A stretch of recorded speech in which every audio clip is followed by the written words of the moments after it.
Imagine you went into a coma the night of July 23rd, 2012, only to wake up the night of December 4th, 2016. In just a span of 4.5 years, the TMZ guy is doing real news, and reality stars the president and Penn State, barely avoiding the death penalty that fateful July day. And with a team, campus, and state in total disarray, is now Big Ten Conference champions? Imagine how confused you would be. Did the world end? No.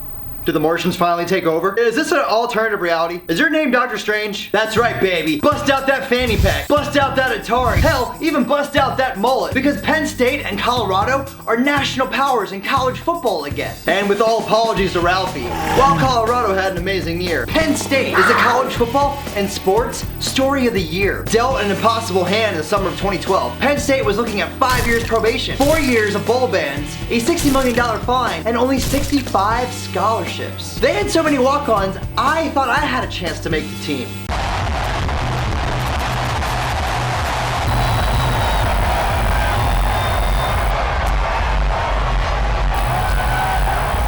Worse yet, the players were free to transfer without penalty to any other college football team.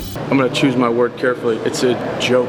Led by senior Michael Motti and a New England no-nonsense coach with a us versus the world mentality. To focus and get this win. They're a bunch of The Nittany Lions rallied to field a team and shock the world. And NCAA. The scholarship reductions and lack of senior leadership in subsequent years would hit their hardest, and Penn State struggled to barely be over 500. Worse yet, the legacy of a man who meant so much to the community was seriously tarnished. The dark cloud of a monster never seemed to be able to leave the news, and Happy Valley wasn't so happy. With a replenished but young roster heading into 2016, Coach James Franklin guided the Nittany Lions to a 2-2 start, including a rough loss to Pittsburgh.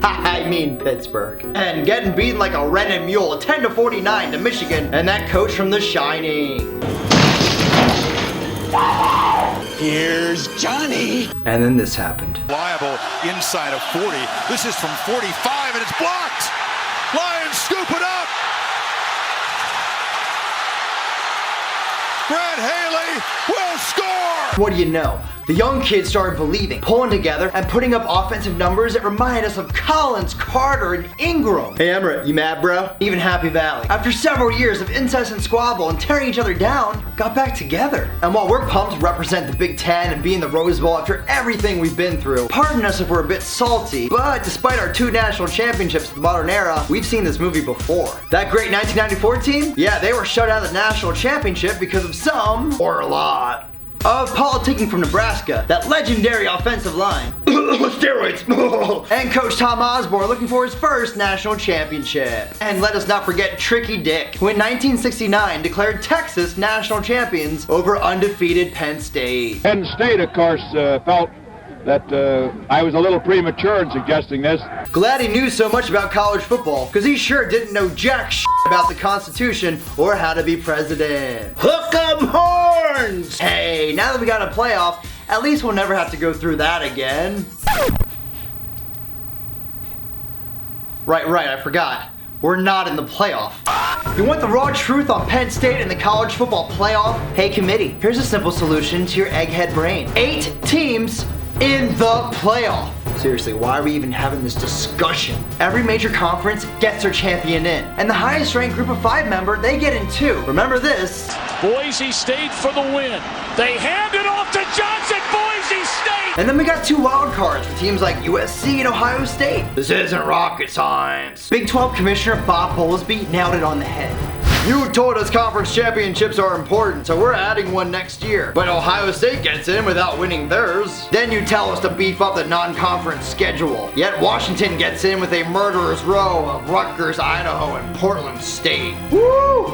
That's brutal. Sorry, Bob, but the reality is, the committee is that really hot girl you're trying to impress. She says get a 6-pack, so you get a 6-pack. She says get a steady job, so you get a steady job. And then she drives off with that fat, balding rich dude in his Lambo laughing at you. Because you never had a chance. She was always a gold-digging hooker. Hey! H-O, Ohio. And the reward for Penn State, now they won the toughest conference from the toughest division on all of college football, playing USC at the Rose Bowl, where the Trojans have to drive a whole 14 miles to get to the stadium, or only 2 hours in LA traffic. Perhaps Trojan fans will even get there before the start of the second quarter. Any spare tickets floating around, I'm available, just saying. If conference championships aren't going to mean anything, then why are we having them? And if a committee can't get over bias they have for certain schools, then why do we have them? And to the Nittany Lions, from this broke, struggling actor Pennsylvanian, now living in Hollywood, who doesn't have a bucket to piss in, thank you for this season.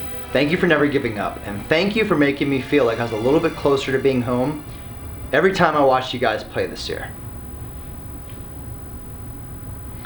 Now that's something that'll make you stop and smell the roses.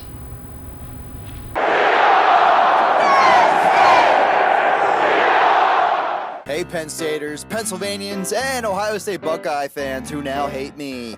Make sure you subscribe to the channel, really appreciate the support. If you liked the video, give it a thumbs up, maybe share it. Thanks. See you at the Rose Bowl, if I can get a ticket.